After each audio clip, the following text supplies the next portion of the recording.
네, 안녕하세요. 갱스탁입니다. 자, 10월 3주차 주간시황 분석 방송 시작해 보도록 하겠습니다. 자, 이번 주 주요 이슈 살펴볼 텐데, 자, 주식시장에 가장 큰 영향을 줄 수 있는 이슈, 브렉시트 이슈라고 할 수 있겠는데요. 자, EU와 영국이 브렉시트 초안에 합의를 했고, 자, 지금 10월 31일이 브렉시트 마감 시일인데, 그 전에 영국 하원의 표결을 통과를 해야 됐습니다. 하지만 어제로 예정되어 있던 영국 하원 표결이 연기가 됐고, 수정안에 합의를 하면서 표결을 일단 연기를 해놓은 상태고, 자, EU에다가 3개월 연기 요청 서한을 발송을 했습니다. 요거는 지난번에 영국 하원에서 법안을 마련했던 내용이기 때문에 연기 요청 서한을 보냈지만, 보리스 존슨 총리는 연기를 원하지 않는다라고 얘기를 했고요.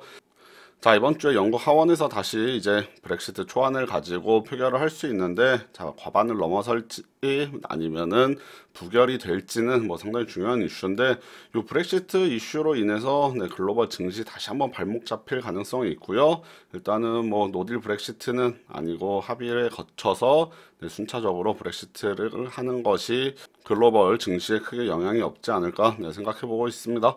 브렉시트 이슈 이제 마감 시일이 10월 31일인데 연기가 되는지, 표결이 통과가 되는지 등을 관심 있게 지켜봐야겠고요. 자, 미국에서 터키 경제 제재를 했죠. 터키가 쿠르드족 공격하면서 경제 제재 행정 서명에 트럼프 대통령이 서명을 했고, 그 다음에 미국의 중재로 5일간 조건부 휴전 상태에 들어갔는데, 지금 휴전 상태 중에도 뭐 교전이 지속이 되고 있다고 합니다.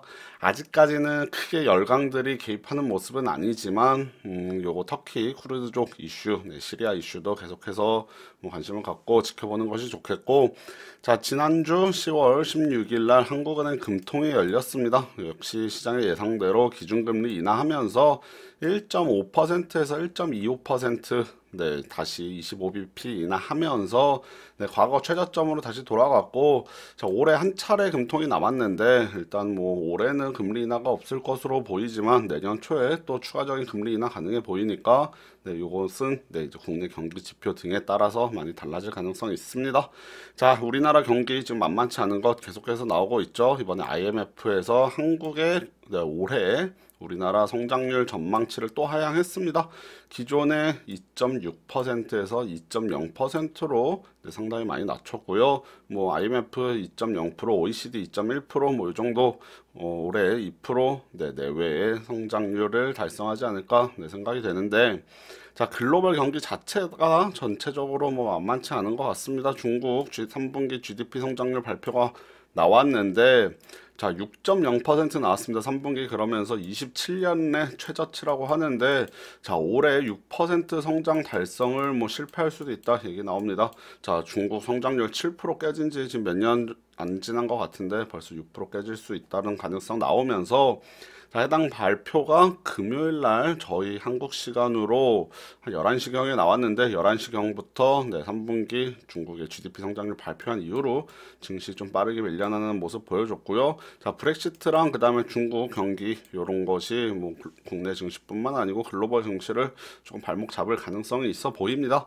자, 금요일 날 좀 시장이 많이 밀렸기 때문에 월요일 날 어떻게 흘러갈지 뭐 상당히 궁금한 상황이고요. 자, 원달러 환율은 이번 주 조금 내리면서 1180원대 초반까지 내려와 있습니다. 자, 이번 주 주식시장 주간 움직임 보도록 하겠습니다. 뭐 양시장 모두 올랐는데 마지막 금요일 날 조금 밀려났기 때문에 뭐 체감적으로 아주 좋지 못했습니다만, 코스피는 뭐 0.8% 정도, 자, 코스닥은 지난주에 이어서 이번 주도 뭐 2% 내외 상승, 2% 이상 상승했죠. 14포인트.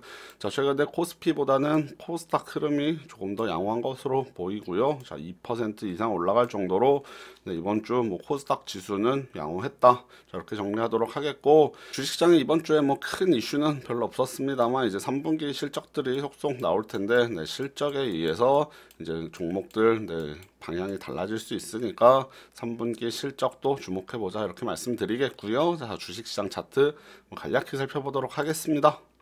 자, 코스피 주봉 차트 보도록 하겠습니다. 자, 제가 매주 말씀드리고 있는 것은 코스피 뭐 고점이 이렇게 조금씩 내려오면서 우하향하는 모습 보여주고 있고 최근 위치가 그 정도 있어서 좀 강력한 저항이 나올 수 있다라고 말씀드렸는데, 자 이번 주 뭐 증시는 소폭 올랐지만 또 해당 위치 근처에서 다시 또 조금 밀려나는 모습 보였죠. 그래서 음봉 나왔고 갭상승한 이후로 또 금요일 날 좀 시장이 위에서 쭉 밀려나면서 음봉이 나오면서 윗꼬리를 달았기 때문에 다음 주 증시도 좀 약세가 이어질 수 있겠다라는 생각. 하지만 최근에 들어서 시장 변동성이 좀 작아졌습니다. 자, 요 급락하던 시기에는 다시 뭐 급등하는 모습도 보여줬는데 최근에 뭐 한 2, 3주, 3, 4주 정도는 변동성이 조금 줄어든 모습 보여주고 있고, 최근 뭐 한두 달 정도 뭐 빠르게 올랐었는데 약간의 조정을 거치고 있는 것으로 파악되고 있습니다.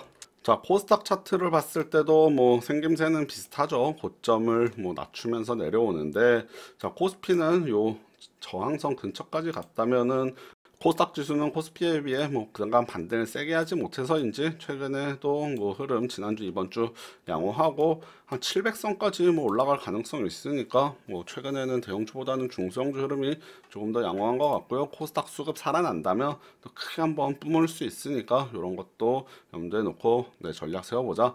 자, 이번 주에는 뭐 증시가 큰 이슈는 없어서 뭐 변동성 앞서 말씀드렸다시피 크게 나오고 있지는 않은데, 이제 브렉시트 관련 이슈가 어떻게 풀리느냐에 따라 뭐 시장이 강하게 반등 또는 급락할 가능성이 있으니까 요 점만 잘 체크해 두고 네, 매매 전략 세우시면 되겠고요.